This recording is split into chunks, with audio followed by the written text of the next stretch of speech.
Hello mga idol, today's workout is ating core workout, yung ating abdominal. So yung unahin nating workout idol is sit up crunches. Ayan po. Ayan tinatawag ko na yan is crunches sit up. Ayan po mga idol.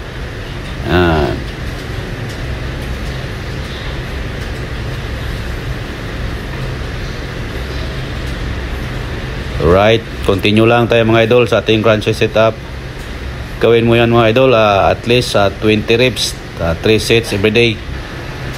The next mga idol is yung ating, ayan, lagay mo lang yung kamay mo dyan sa may puwitan mo. Then ayan mga idol, leg raise. Yan ginagawa natin mga idol, is leg raise. Bangon mo lang konti yung ulo mo, patigasin mo yung tiyan mo. Ayan, tapos pagtaas mo, pipigilan mo yung paa mo pababa. Yan, ganyan mga idol. 20 reps, 3 sets every day. Yan po mga idol ang ginagawa natin.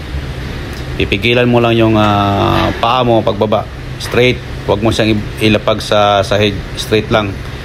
At pagdating sa baba, pipigilan mo lang siya. Taas baba, pipigilan mo lang siya mga idol.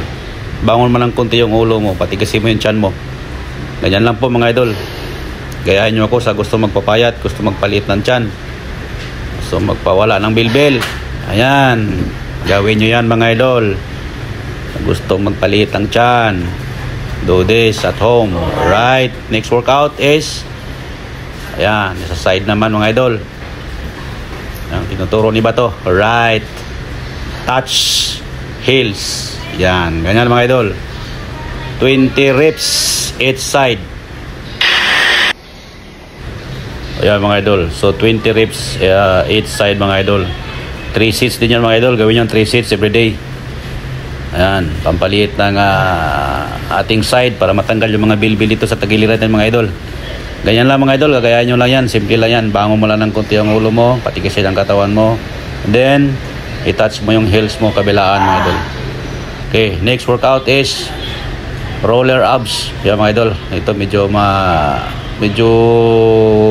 matindi to so sa mga baguhan, kung hindi nyo pa kayang ma-straight yung katawan nyo mga idol, huwag nyo i-straight, idandahan lang, half lang muna. Sa akin kasi kaya ko na siyang kontrolin, masobrang sakit sa tiyan yan mga idol. So kung hindi nyo pa kaya, dandahan na half lang muna. Huwag nyo masyadong ibaba yung katawan nyo kasi pwede kayo ma-injury. Masakit talaga yan mga idol sa tiyan. Isa yan sa mga paborito kong exercise. Kaya yung tiyan ni Bato hindi malaki. Alright. So gawin nyo mga idol, siguro mga 20 reps din yan. Tapos 12 reps, okay lang, 12 reps, 3 sets gawin nyo rin yan mga idol. Yan, sa gusto magpapayat at pa-flat tummy, do this. Alright. Okay kayo.